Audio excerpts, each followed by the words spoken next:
ये आदमी कर क्या रहा है अंदर? बाहर निकलने का नाम ही नहीं ले रहा।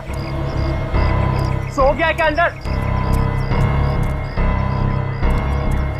कमाल के लोग, दूसरे के टाइम की तो कोई वैल्यू ही नहीं।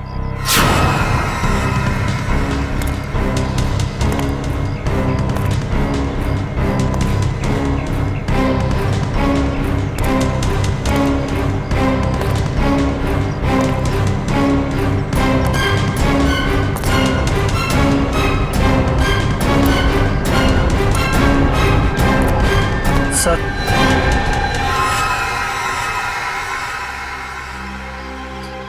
इतना लेट?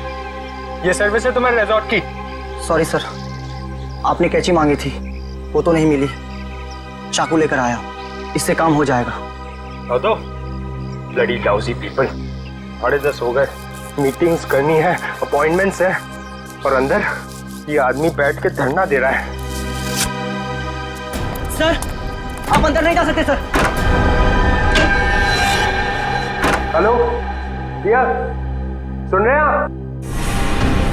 ओ भाई साहब, जल्दी कीजिए, मुझे लेट हो रहा है। शराफत नाम की भी कोई चीज होती है, घर ही बनाकर बैठ गए हो। इग्नोर करने की भी हद होती है यार। अरे सुनाई दे रहा है कि नहीं आपको कुछ?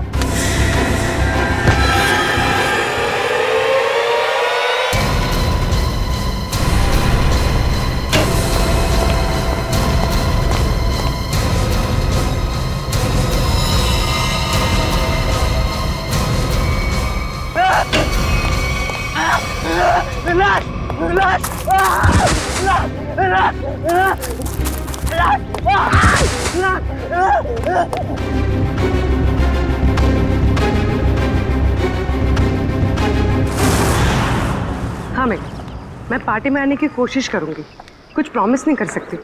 मेरा जॉब ही कुछ ऐसा है यार, कभी भी कुछ भी हो सकता है। ठीक है, चल अब मैं रखती हूँ, बाय। नहीं, बिल्कुल नहीं चलेगा। रात को 1 बजे 2 बजे कोई भी कभी भी आके चले जाएगा। जवान लड़की के घर में रात के टाइम में किसी लड़के का आने का मतलब हम अच्छी तरह से जानते हैं। क्या चल रहा है यहाँ पे? हाँ, और ये रो क्यों रही है? आप इनसे ही पूछिए ना, इसने क्या चाला रखा है यहाँ पे। देखिए मैडम, ये सोसाइटी है और हम सब फैमिली वाले हैं, और ये कैसी कैसी हरकतें करके रखी हैं यहाँ। हरकतें? आपका क्या मतलब है? इसका मतलब ये है कि ये दोनों लड़के रात बिरात इसके घर आते हैं, दरवाजा खटखटाते हैं, शरारत करते हैं। और तुम एक बात कान खोलकर सुन लो, तुम यहाँ से खुद से चली जाओ, नहीं तो हम सब मिलकर तुम्हें जबरदस्ती यहाँ से निकाल देंगे। एक मिनट, शांत हो जाइए आप लोग। कौन है ये लोग?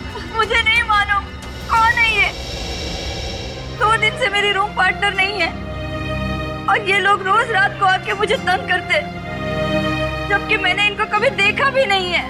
देख जिया, झूठ मत बोल, तू ये हमें बुलाती है और अब पहचानने से मना कर रही है। हाँ, कसम से हमेशा खुद ही फोन करके बुलाती है हमें। देखो, झूठ मत बोलो, मैं तुम लोगों को नहीं जानती हूँ। पता नहीं ये लोग मुझे क्यों बदनाम कर रहे हैं। देखो, झूठ और सच का फैसला कहीं और जाकर करना, समझी? गुप्ता जी, इस बात का फैसला अब अभी कीजिए आप, और अगर आपसे भी नहीं होता है तो हम सब मिलकर इस लड़की का कमरा खाली कर देंगे। प्लीज सर, ऐसा मत कीजिए। देखो, मैं तुम्हें भाड़े पे घर देने के वक्त कहा था ना, हमारे सोसाइटी का रूल बहुत सख्त है। क्या बोला था ना? बोला। प्लीज सर, इसमें मेरा कोई कसूर नहीं। फिर भी 2 दिन में मेरी रूम पार्टनर आ जाएगी, तब मैं अपना सारा सामान यहाँ से शिफ्ट कर लूंगी। ओके, 2 दिन का टाइम देता हूँ, लेकिन 2 दिन में रूम खाली हो जाना चाहिए, समझी? तुम दोनों भागो यहाँ से। अरे चलो निकलो।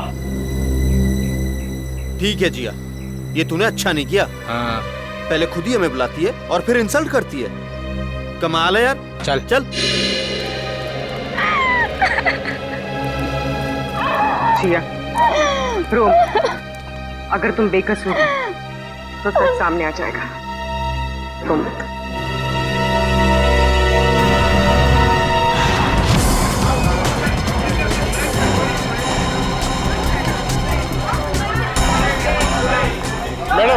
मैडम मेरा बिल बनाइए फौरन।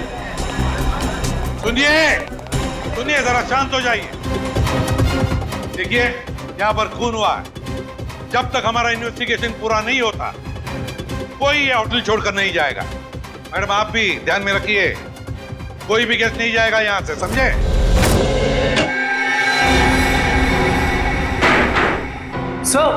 सर बॉडी नहीं है। बॉडी नहीं है? ये कैसे हो सकता है? बॉडी गई कहां? बॉडी कैसे गायब हो गई?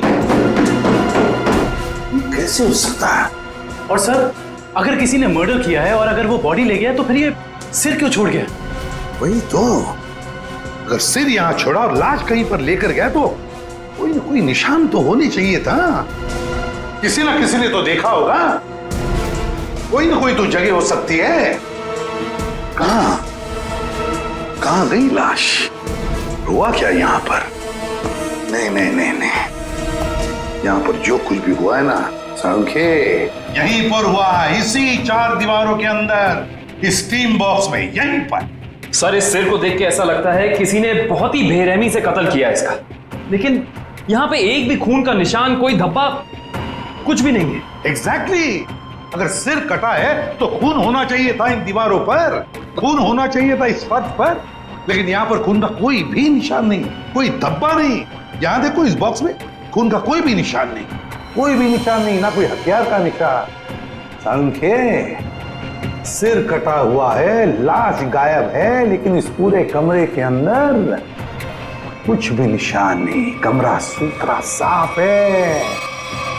इसका मतलब कुछ ना कुछ तो गड़बड़ जरूर है, कुछ ना कुछ तो गड़बड़ जरूर है बॉस। सर, हाँ सर, जिसका खून हुआ है उसके दोस्त बाहर आए हुए हैं।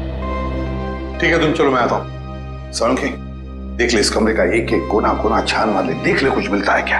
देखता हूँ। सर, ये रहे। आप लोग रजित के दोस्त हैं? जी सर। आखिरी बार कब मिले थे रजित? सर, आज सुबह ही मुलाकात हुई थी। तो क्या कुछ फर्क लगा आपको रजित के बर्ताव में?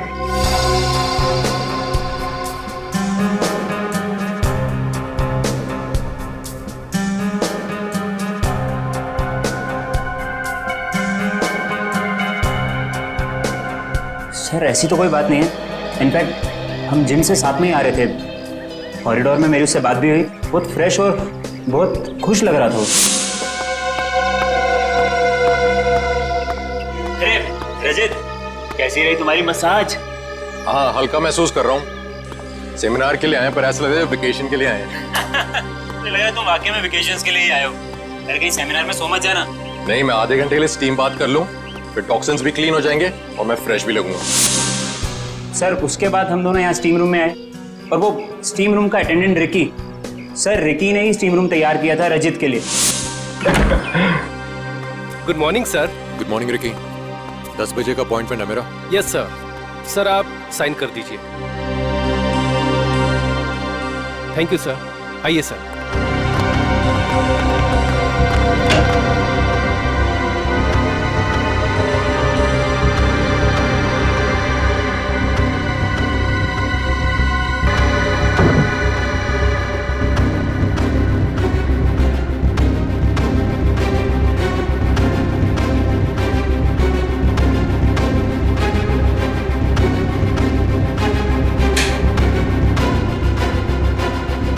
कितना टाइम लगेगा?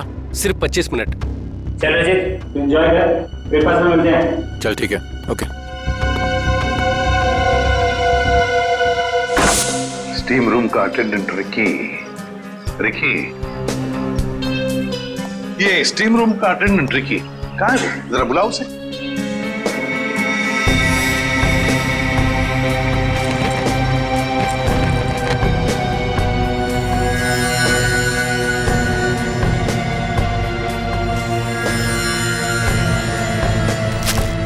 सर, वो जब से हादसा हुआ है तब से गायब है। रिकी इस रिसोर्ट में कहीं नहीं। रिकी गायब है? जब से हादसा हुआ रिकी गायब है। इस रिकी का पता लगाना पड़ेगा। सर, सर, खून, एक और लाश उधर है। ये हो क्या रहा है आपके होटल में? हाँ, एक सिर मिला है जिसकी लाज गायब और अब ये दूसरा खून। सर मैं तो खुद परेशान हूँ, ये क्या हो रहा है मुझे समझ नहीं आ रहा सर। अब बाहर फेरिए।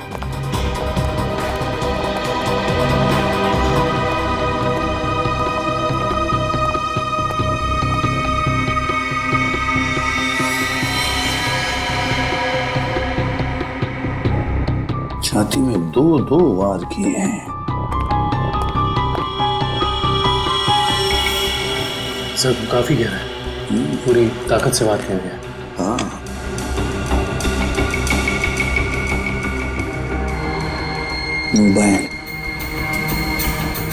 Correct sir. देखो फिंगरप्रिंट चेक करो इस पर। सर हाँ ये खाली ब्रीफकेस, स्टील की ब्रीफकेस, वो भी खाली। जरूर इसमें कुछ ऐसा सामान था जिसकी वजह से शायद इसे मारा गया। सर ये 2 ग्लासेस। दो ग्लासेस?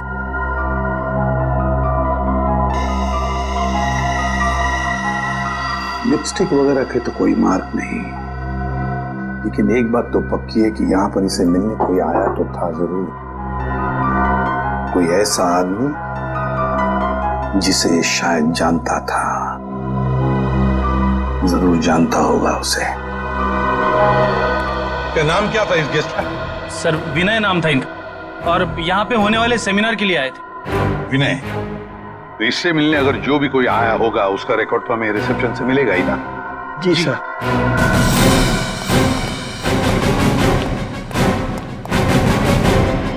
देखो विनय के बारे में और कुछ जानना चाहते हैं हम लोग। ये विनय कब आया था यहाँ पर? अब सर मिस्टर विनय ने आज सुबह ही चेक इन किया था हमारे रिजॉर्ट में, करीब 8 बजे। 8 बजे? जी। अकेले ही आया था या कोई साथ में भी था उसके? अब नहीं सर, वो अकेले ही थे। उनके रूम में कोई बाहर से विजिटर आया था? नहीं सर, बाहर से तो कोई नहीं आया था, लेकिन उनके सेमिनार से उनके रूम में कोई गया हो तो उसका पता नहीं हमें। अच्छा, विनय के बारे में कुछ खास बात याद आती है तुम्हें? मेरा मतलब है कुछ भी, यू नो? आपके रिसोर्ट में इस ब्रीफकेस के लिए कोई पर्सनल लॉकर है? आई एम सॉरी सर, हमारे रिजॉर्ट में ऐसी कोई फैसिलिटी नहीं है। ओके। हाँ सर, उनके पास एक छोटा सा स्टील का ब्रीफकेस था जिसे वो कुछ ज्यादा ही संभाल के रख रहे थे, और उसके लिए उन्होंने पर्सनल लॉकर के बारे में भी पूछा, बट सर हमारे रिजॉर्ट में ऐसी फैसिलिटी नहीं है। स्टील का ब्रीफकेस? लगता है ये वही स्टील का ब्रीफकेस है जो हमें उसके बेड पर से मिला है। जरूर उसके अंदर कोई कीमती, कोई इंपॉर्टेंट सामान होगा।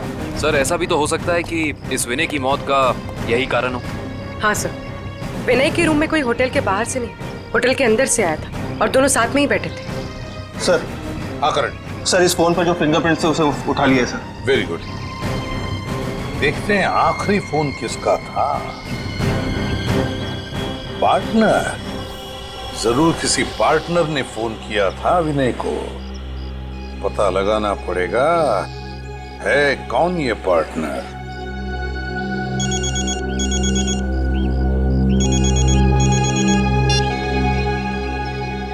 हेलो, हाँ, तुम आज से ही काम शुरू कर दो, ये जरूरी है।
दरवाजा खोलो जिया। जिया जिया जिया दरवाजा खोलो वरना तोड़ देंगे हम, बता रहे हैं हम बस। ये इन लोगों का रोज का नाटक है। जिया दरवाजा खोलो जिया। जिया प्लीज दरवाजा खोलो प्लीज, नहीं तो हम तोड़ देंगे दरवाजा, बोल दे रहे हैं हम। जिया जिया पुलिस को फोन करते हैं तभी बात समझ में आएगी। जिया दरवाजा खोलो जिया। जिया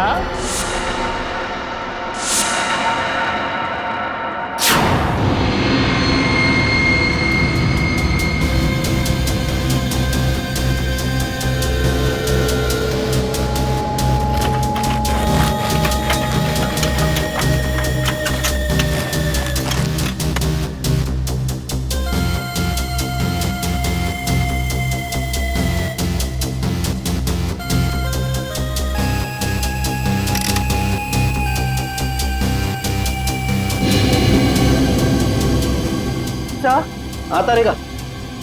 सर इसकी खोपड़ी में एक अजीब बात है। अच्छा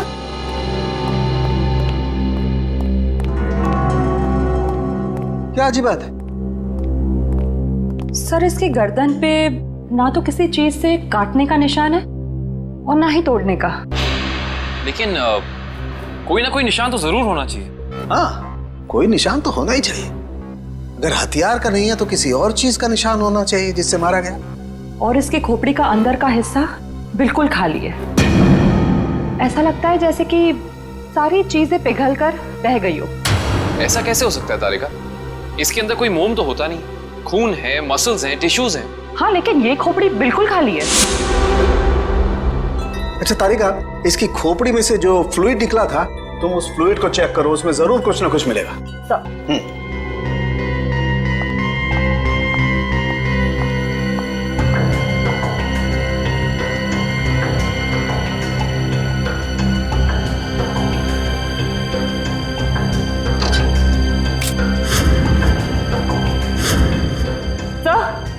ये देखिए।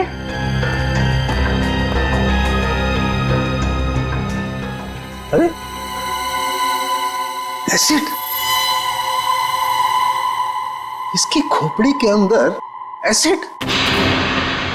सर इसका मतलब है एसिड या किसी केमिकल से इसके सर के अंदर के हिस्से और इसके शरीर को पिघला दिया गया और फिर स्टीम बॉक्स के ड्रेन पाइप से बाहर निकाला गया। हाँ, और वो भी 30 मिनट के अंदर। सर ये कैसे हो सकता है? हमने तो पढ़ा था कि कॉन्सेंट्रेटेड एसिड में किसी भी बॉडी को पिघलने के लिए कम से कम 20 घंटे लगते हैं। You're right, श्रेया, 20 घंटे ही लगने चाहिए, लेकिन इस केस में ऐसा नहीं हुआ। एक और बात, इस ड्रेन पाइप में मुझे कैल्शियम फॉस्फेट, जिससे इंसान की हड्डियां बनती हैं, वो और कुछ टिश्यूज के टुकड़े मिले हैं। मुझे लगता है जिस एसिड से इस आदमी के शरीर को पिघलाया गया है, यह एसिड किसी की इन्वेंशन है, कोई नई खोज। हाँ सर, उस बॉटल के निचले हिस्से से जो निशान बना था जिस केमिकल से, वो भी एसिडिक है और हमारे किसी केमिकल से मैच नहीं करता। लेकिन सर, अगर इस एसिड ने रजीत की बॉडी को पिघला दिया तो फिर वो स्टीम बॉक्स क्यों नहीं पिघला? वो इसलिए क्योंकि ये एसिड किसी मेटेलिक चीज को नहीं पिघलाता है और इसीलिए इस एसिड को कांच की बोतल में रखा गया था। सर फिर तो उसे बहुत दर्द हुआ होगा। नहीं वंश, मुझे नहीं लगता है इसे दर्द महसूस हुआ होगा। क्यों सर? क्योंकि श्रेया पहले इसे बेहोश कर दिया गया था। मतलब पहले इसे बेहोश किया गया, फिर मारा गया, उसके बाद स्टीम बॉक्स की ड्रेन पाइप से बहा दिया गया। बहुत ही डरावना और भयानक तरीका है किसी की जान लेने का। हाँ, और बहुत ही अजीब भी। ये सब कैसे किया गया होगा, ये कौन सा एसिड है, ये सब पता लगाने के लिए मुझे थोड़ा वक्त लगेगा। लेकिन सर, अगर ये किसी का आविष्कार है, नई खोज है, तो जाहिर सी बात है उसने इसके पेटेंट को रजिस्टर करवाया होगा। बिल्कुल करवाया होगा। इंटरेस्टिंग। इसका मतलब जिसने भी पेटेंट रजिस्टर करवाया है उसकी सारी इंफॉर्मेशन हमें गवर्नमेंट ऑफिस से मिल सकती है। हेलो, क्या? रजीत का? ओके। अभी पता चला है कि विनय ने जिस पार्टनर वाले नंबर पे फोन किया था वो और किसी का नहीं बल्कि रजीत का नंबर था। इसका मतलब विनय और रजीत एक दूसरे को जानते थे और रिजॉर्ट में विनय के कमरे में हमें जो 2 ग्लासेस मिले थे उनमें से एक ग्लास शायद रजीत का था।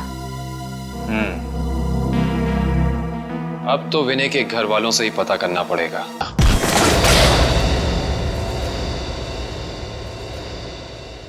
चेक करो।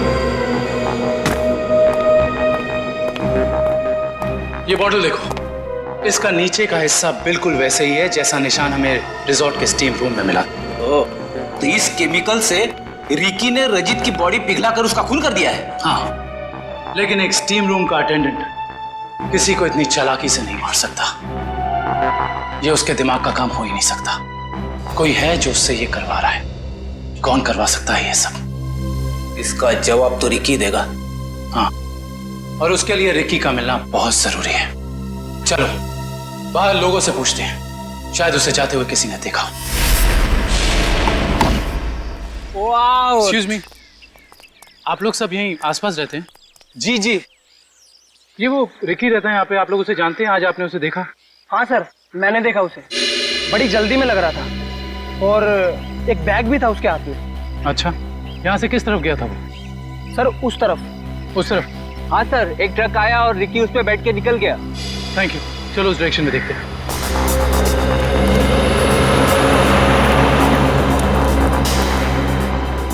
ये देखो, यहाँ पे रेत गिरी है, शायद ट्रक से गिरी होगी। इसका मतलब जिस ट्रक में रिकी गया वो ट्रक बिल्डिंग मटेरियल लेके जा रहा था। यहाँ आसपास कुछ कंस्ट्रक्शन चल रहा है, ढूंढना पड़ेगा।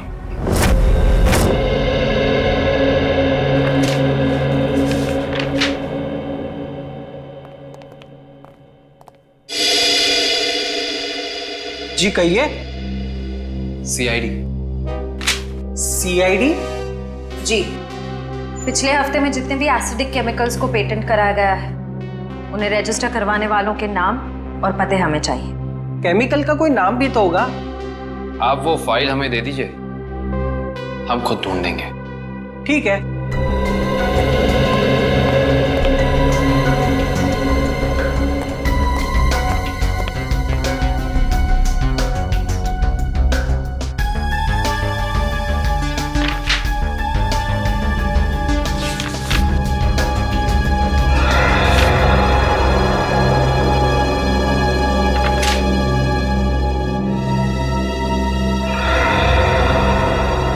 ये देखो, ये एसिड हाइड्रोवर्क्स नाम की एक कंपनी ने रजिस्टर कराया है और इस कंपनी के मालिक हैं रजित और विनय।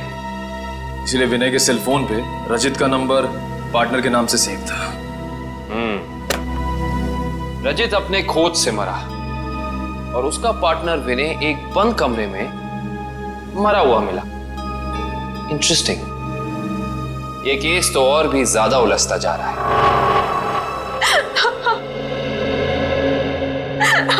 नैना जी, हमें भी बहुत दुख है विनय की मौत का। हम आपका ज्यादा वक्त नहीं लेंगे। हाँ, लेकिन आपसे थोड़ी जानकारी चाहिए हमें। मुझे तो अभी भी समझ नहीं आ रहा कि विनय से किसी की क्या दुश्मनी हो सकती है। बेहद शरीफ और मिलनसार इंसान थे मेरे विनय। अच्छा, ऐसा कोई हादसा या कभी उनकी किसी के साथ कोई तू मैं हुई हो या कोई दुश्मनी, कुछ याद है आपको? दुश्मनी तो कोई नहीं थी, पर हाँ, कुछ दिनों से उन्हें कुछ धमकी भरे फोन जरूर आ रहे थे। धमकी? कौन थे ये लोग? मालूम नहीं, पर मैंने बहुत समझाया उन्हें कि उन्हें जाके पुलिस में कंप्लेन कर देनी चाहिए, पर उन्होंने मेरी एक ना सुनी। कहते रहे कि कोई मजाक कर रहा होगा, सीरियसली लिया ही नहीं इस बात को। नैना जी, आप हमें हाइड्रो वर्क्स के बारे में क्या बता सकती हैं? हमारी इंफॉर्मेशन के हिसाब से विनय और रजीत दोनों पार्टनर्स थे और इन दोनों ने मिलकर एक बहुत ही खास केमिकल की खोज की थी। देखिए, मैं बस इतना जानती हूँ कि वो दोनों साथ में काम कर रहे थे, बस। देखिए नैना जी, उसी केमिकल का इस्तेमाल करके पहले किसी ने रजीत को और फिर विनय को मार डाला। ऐसा कैसे हो सकता है? वो केमिकल तो विनय अपने साथ लेकर जाने वाले थे, एक ब्रीफकेस में। उन्हें सेमिनार में कुछ पेपर सबमिट करने थे और वहीं उन्हें रजित से भी मिलना था। अच्छा नैना जी, क्या पहले कभी ऐसी कोई घटना हुई है जिससे हमें कोई सुराग मिल सके? ऐसा कुछ खास तो नहीं, पर हाँ, कॉलेज के दिनों में जब वो जूनियर कॉलेज में पढ़ते थे तब कुछ तो केस हुआ था जिसकी वजह से उन्हें कॉलेज से रेस्ट्रिकेट कर दिया गया था। अच्छा, वो केस क्या था, कुछ उसके बारे में पता है आपको? देखिए, मैं ज्यादा कुछ नहीं जानती, पर बस इतना पता है कि कुछ तो केस हुआ था जिसकी वजह से उन्हें रेस्ट्रिकेट कर दिया गया था बेवजह। कौन सा कॉलेज था ये? GRN college. Thank you. Vinay और रजीत के खून का इस कॉलेज की घटना से क्या संबंध है, पता करना पड़ेगा।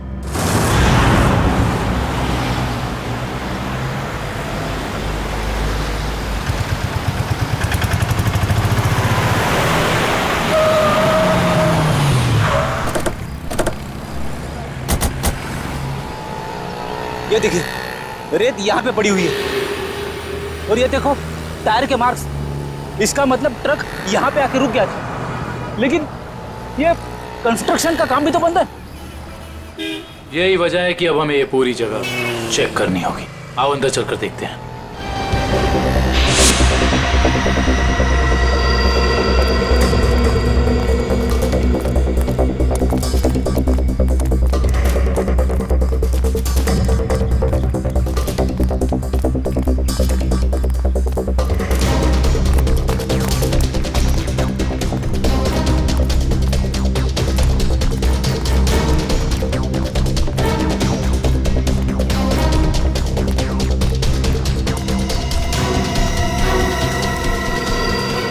सर, रिकी यहाँ पे है।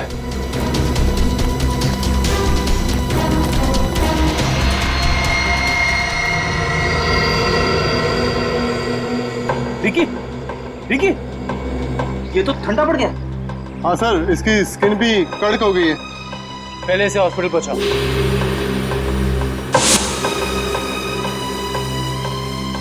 इशिता, एम्बुलेंस बुलाओ।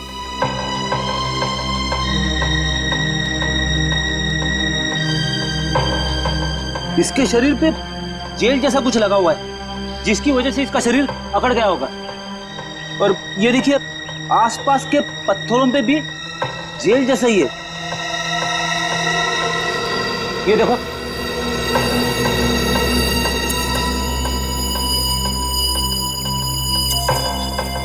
ये जेल क्या है इसके बारे में तो पता करना होगा। इन टुकड़ों को लैब ले चलो। जिस तरीके का केमिकल हमें क्राइम स्पॉट पे मिला है, उसी तरह का केमिकल मैंने बनाया है और ये केमिकल मैं इस बॉक्स में डालता हूं। अरे का बॉडी टेम्परेचर मिला? नॉर्मल है सर। गुड। इस स्टीम बॉक्स में जो बॉडी है, ये लगभग इंसान की बॉडी की जैसे ही है। आपका कहने का मतलब है क्लोन की तरह? ऐसा ही समझ लो। अब इस मशीन में हमने जो केमिकल डाला है, उसकी स्टीम हम स्टीम बॉक्स में पास करते हैं। लगभग 30 मिनट तक हम स्टीम पास करते हैं। उसके बाद देखते हैं क्या होता है।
गया सर? 30 मिनट में पूरी बॉडी डिसॉल्व हो गई। हाँ निखिल, ये केमिकल बहुत पावरफुल है। थोड़ी सी मात्रा में पूरी की पूरी बॉडी पिघल करके बह जाती है। रिकी की बॉडी भी इसी केमिकल की वजह से फ्रीज होकर के अकड़ गई थी। आई सी, बहुत ही खतरनाक केमिकल है ये।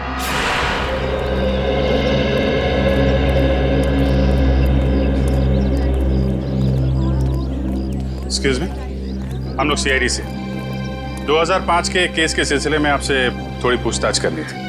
2005? ये तो बहुत पुराना केस है, लगभग 9 साल पुराना। आप रमेश जी से पूछिए, वो यहाँ के सीनियर हैं। Thank you. रमेश जी, हम लोग सीआईडी से 2005 में एक घटना हुई थी जिसमें रजित और विनय का नाम आया था। रजित और विनय?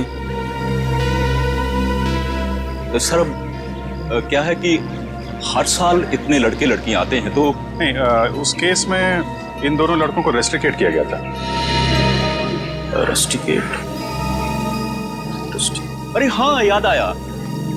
उस साल कॉलेज के एक स्टूडेंट की मौत हो गई थी और इन दोनों लड़कों का नाम भी उस केस से जुड़ गया था। काफी बवाल हुआ था। ये स्टूडेंट कौन था और उसकी मौत कैसे हुई? मैडम, बहुत अजीब तरीके से हुई थी। ये किस्सा लेबोरेटरी में हुआ था।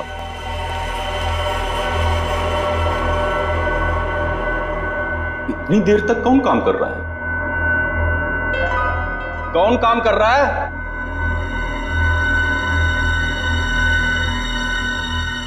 अरे भाई, खोगे का काम में जवाब तो दो।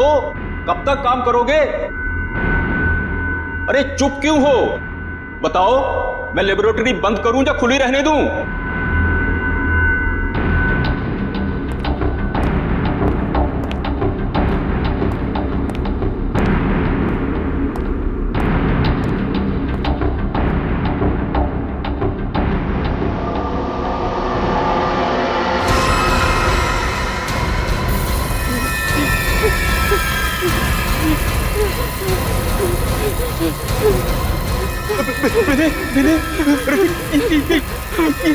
ये देखो संपत को क्या हो रहा है? सर बचाइए इसे, प्लीज सर बचाओ इसे। सर देखिए ना संपत को क्या हो रहा है। सर देखिए ना। क्या क्या क्या कुछ करो भाई। सर क्या हो रहा है, देखिए ना। सर बहुत भयानक था वो। ऐसा मैंने पहले कभी नहीं देखा था। एक आदमी खड़ा था और खड़े खड़े पिघल गया। संपत नाम था उसका, पुलिस केस भी हुआ था और विनय और रजित को रेस्ट्रिकेट किया गया था। इस केस से जुड़ी सारी फाइलें चाहिए। हेलो, कहाँ? कौन से रेस्टोरेंट? ठीक है, मैं पहुंचती हूँ। नजर रखना।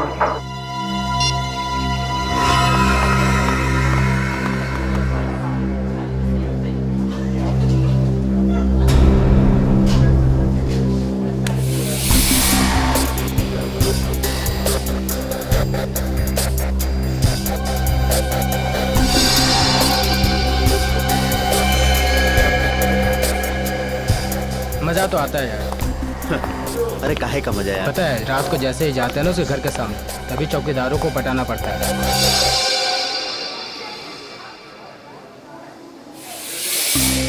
मैडम, आप यहाँ कैसे? तुम लोग क्या समझते हो? तुम लोग कुछ भी करते रहोगे और तुम्हारा कोई कुछ नहीं बिगाड़ सकता। मैडम, हमने क्या किया? एक लड़की का जीना हराम कर रहे हो और पूछ रहे हो क्या किया है? टेढ़ी बात करोगे ना तो सीधा करना हमें आता है। क्यों कर रहे हो ये सब? मैम, हम खुद नहीं गए उसके घर, वो खुद ही हमें बुलाती थी। हम पहले भी बता चुके हैं मैम आपको।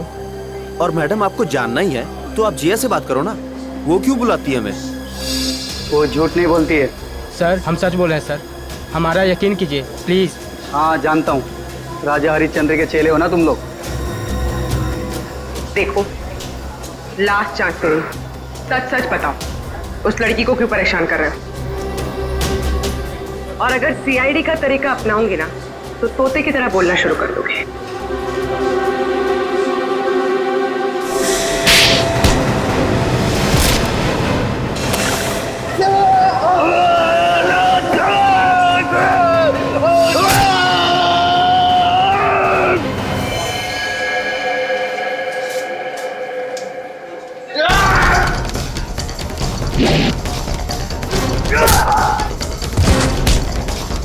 लड़कियों को छेड़ता है।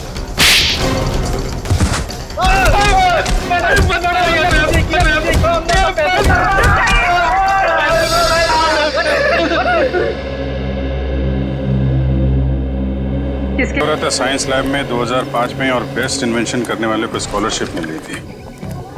ये तो स्टूडेंट पिघल के मर गया था संपत। इसने एक स्पेशल एनेस्थीसिया बनाया था बेहोश करने की दवा, जो किसी भी मसल को 5 मिनट के लिए फ्रीज कर सकती थी। और ये रजित और विनय, इन्होंने एक ऐसा केमिकल बनाया था जो किसी भी चीज को 30 मिनट के अंदर पिघला सकती थी। सर ये देखिए।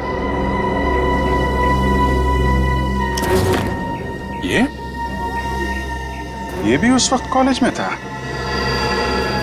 और ये बात उसने हमसे छुपाई।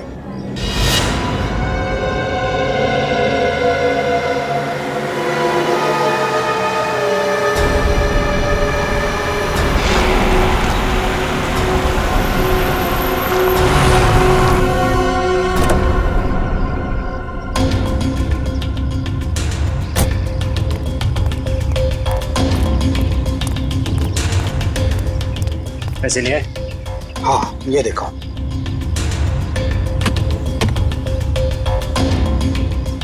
अब खुश? गुड। ये रहा तुम्हारा सामान।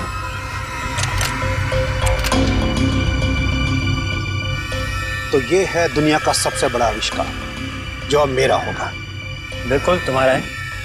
Thank you. वेलकम।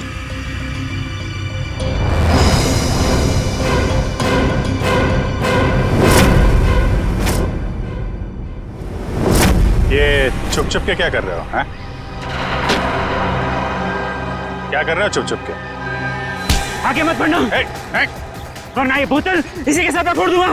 मत बढ़ना आगे, कह रहा हूँ आगे मत बढ़ना, नहीं तो ये मारा जाएगा। तुम यहाँ से जा नहीं सकते हो, छोड़ो उसे। आगे नहीं बढ़ना। कहा ना, मैं झूठ नहीं बोला, झूठ नहीं बोला मैं। पीछे रहो, आगे मत बढ़ना।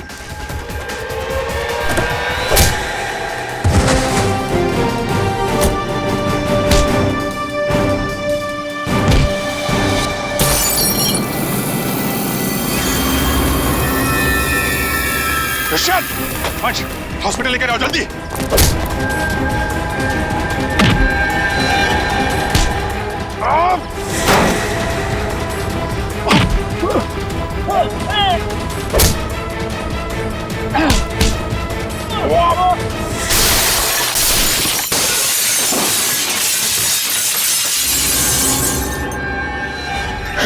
हाँ, मैं नहीं मारा उसे। मैंने और रजित के केमिकल का इस्तेमाल करके मैंने संपत को लैब में मार डाला। रेतेन, तुम यहाँ क्या कर रहे हो?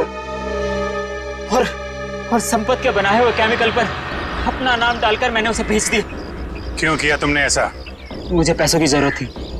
मेरे खर्चे पूरे नहीं पड़ रहे थे। और जब मुझे पता चला कि संपत ने एक ऐसे केमिकल का आविष्कार किया जिससे बॉडी फ्रीज हो जाती, उसकी इंटरनेशनल मार्केट बहुत ज्यादा थी, उससे वो केमिकल हासिल करने के लिए मैंने उसे भी मार डाला। रजित और विनय को उन्हीं के खोजे हुए केमिकल से मार दिया और केमिकल बेच के पैसा कमाना चाहते थे, क्यों? हाँ। और इसमें वो स्टीम रूम का अटेंडेंट रिकी, उसने तुम्हारी मदद की थी। हाँ, लेकिन मैंने उसे पैसे दिए थे। इस बॉटल का सारा केमिकल स्टीम बॉक्स में डाल देना। जैसे ही काम खत्म हो जाए इस बॉटल को गायब कर देना। चलो। हाँ, समझ गया। चलो निकलो। मैंने पहले विनय को मारा।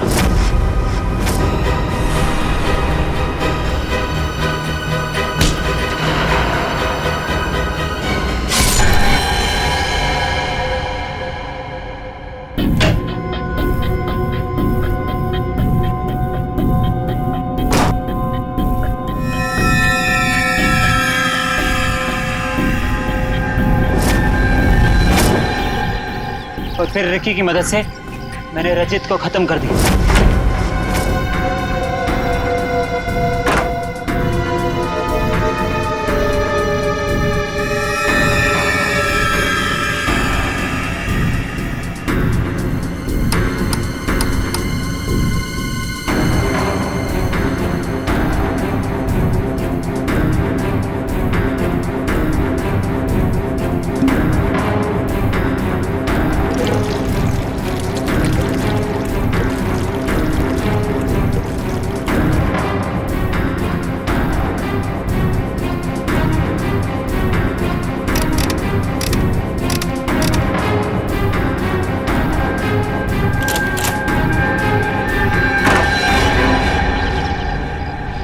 रिकी तो तुम्हारा साथी है ना, फिर उसे मारने की कोशिश क्यों की तुमने?